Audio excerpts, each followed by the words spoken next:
Welcome to another edition of DePaul Connection. I'd like to welcome our guests for today, EVP Jeff Bethke, Interim Provost Salma Ghanem, VP Mission Father Memo Campuzano, and VP Student Affairs Jean Zarski. Last week, we announced a tuition freeze for new and continuing students. We will also provide students with additional support from a $266 million financial aid pool. We at DePaul remain committed to providing access to our nationally ranked programs to a diverse community of learners, those with great financial need, and many of whom are first-generation college students. This summer, we will also extend remote teaching into both Summer 1, Summer 2, and the law school. Registration is now open, so please register. We made this decision to continue social distancing guidelines. Hopefully, this will slow or stop the spread of COVID-19. Later, our Executive Vice President, Jeff Bethke, will share more about DePaul extending its pledge to continue to pay hourly employees and student workers whose work can't be handled remotely. The university will continue this pledge beyond the May 1st date we had previously shared. Finally, I want to encourage our DePaul community to continue to practice social distancing. You've likely seen Mayor Lightfoot memes to stay home and save lives. I urge you to do the same. As a Vincentian community that cares for those around us, everyone at DePaul should do what they can to limit the spread of this virus. Now, here are some of the questions you've sent in to DePaul Connection. Salma, today we start with a question about the option to drop classes. Will DePaul consider extending the deadline to drop classes? No, we're not going to extend the deadline, Gabe, but the deadline, so everybody knows, was extended a while back because it fell on Good Friday. So we've moved it from Friday to Monday. So the deadline is April 13th to drop classes. So students have plenty of time to make that decision. That's about 20% of the time that they've spent during this quarter. It's 2 weeks. So that should give them enough time if they needed to drop the class or not. Thank you, Selma. With stay-at-home orders in place, campus tours are not possible at this time. For many of our prospective students and their families, a campus visit can affirm a decision to attend DePaul or move the university to the top of consideration. What are we doing to fill this gap left by our inability to host prospective students on campus? Well, what we've done, Gabe, is we've moved all visit opportunities online, including students or prospective students can have one-on-one appointments with admission counselors. We've also moved our open houses online. We have virtual tours. Faculty are also setting up meetings with students and discussing the various topics. So basically, if a student is interested in any of those opportunities, they can go to go.depaul.edu/visit, and they will be surprised at the number of opportunities that they have to not only see DePaul, but to talk with people at DePaul. And interestingly, Gabe, I was looking at the numbers this morning. Our applications seem to be going up, and obviously the virtual tours seem to be working. Okay, thank you, Salma. We also have a question about the law school commencement. Will the June virtual commencements include the law school? No, actually, they will not be including the law school, but the law school is looking at a variety of opportunities to honor the graduates, but they really have to wait until this crisis passes before they can announce something. But I know they are planning to do something for the law school graduates. Okay. And we also received, Selma, an interesting question about what's in your background. Uh-oh. And the question was this. The writer wrote that I've noticed in the videos that Selma has a black and white picture on your bookshelf. I'm curious about the picture. I was hoping you can share more light about it. I'm assuming they're talking about this one. Ah. It's actually a very sentimental picture for me. It's a picture of my dad at age 21 back in 1945 when he was leaving Egypt, where he's from, to go to France to pursue his graduate degree. So it means a lot to me. My father passed away when I was 16, just as I was finishing high school. And even though I did a non-traditional path in my education, it took me, I have to confess, 10 years to get my undergraduate degree. I promised myself that one day there will be another Dr. Ghanem to honor my father. It took me a little while, but I got there. Thank you, Salma. Very eagle-eyed by our viewers, Yeah. so to speak.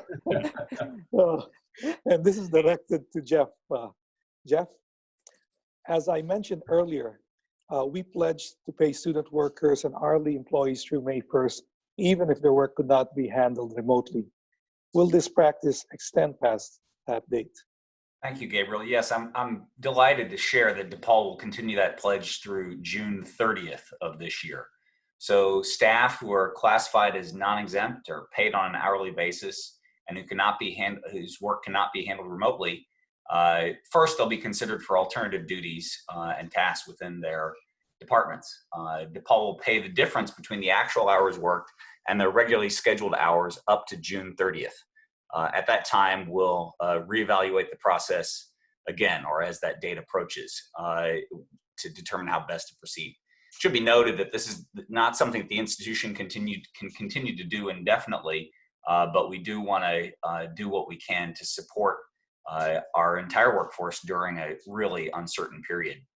For students whose work can't be handled remotely, this extension will be through their agreed upon term of employment for the position that they're holding, or June 30th, whichever comes first. So if a student is graduating, for instance, that would be the endpoint.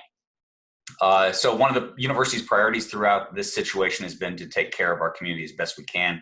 And I think this is one of the ways we're trying to live that mission. Thank you, Jeff.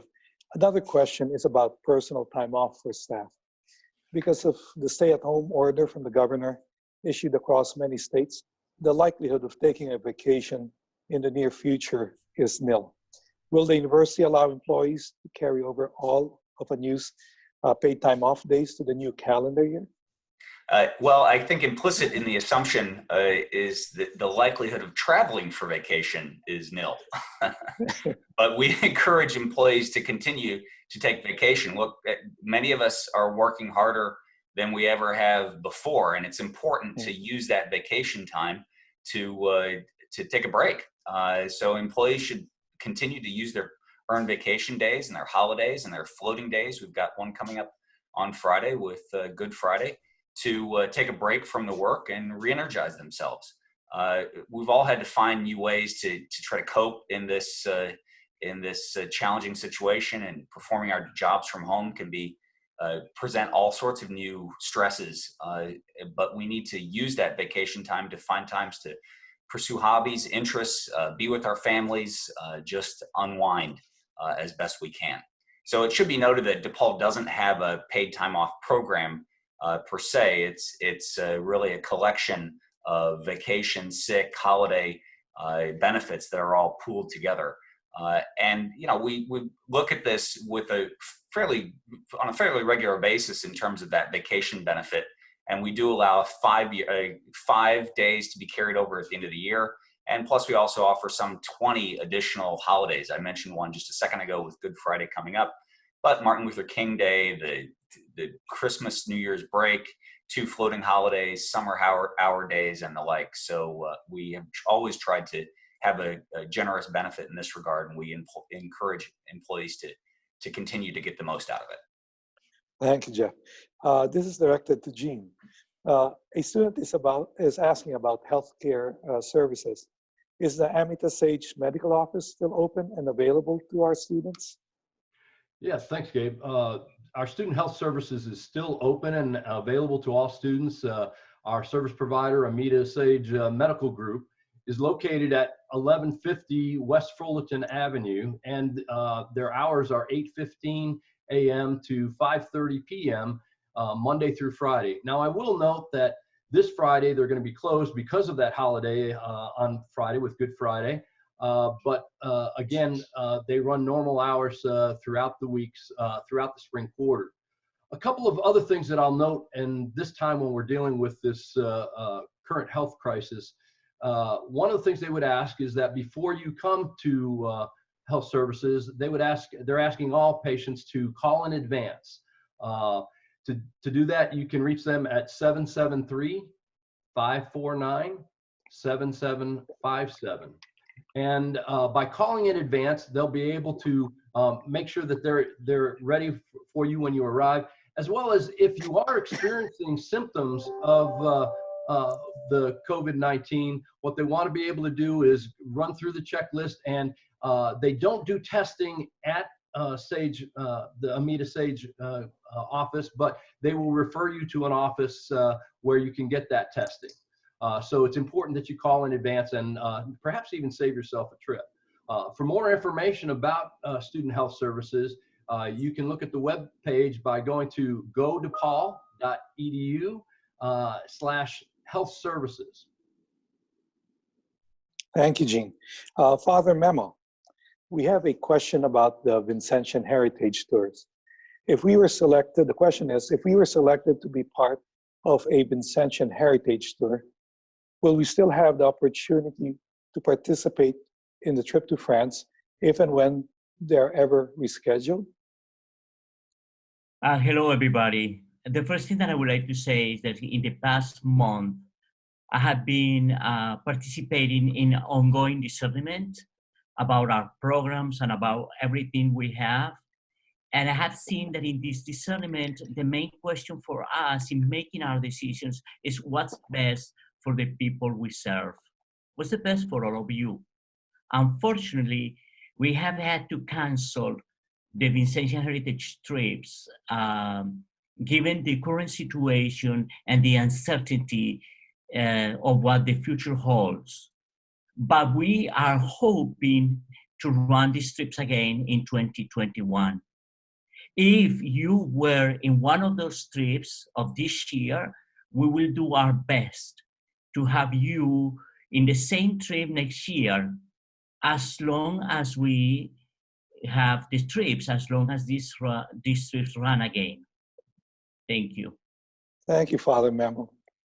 And lastly, we received a question about the DePaul Connection. And the question was, would it be possible to have transcripts of the connection videos posted along with the videos?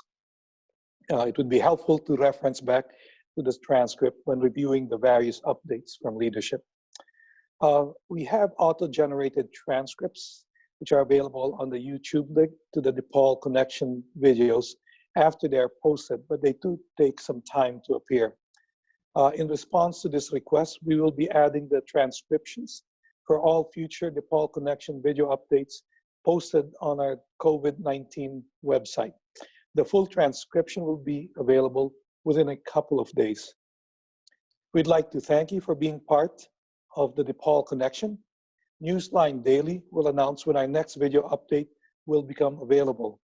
Please continue to send in your questions to DePaul Connection at depaul.edu. Stay safe, stay healthy, and always take care, DePaul.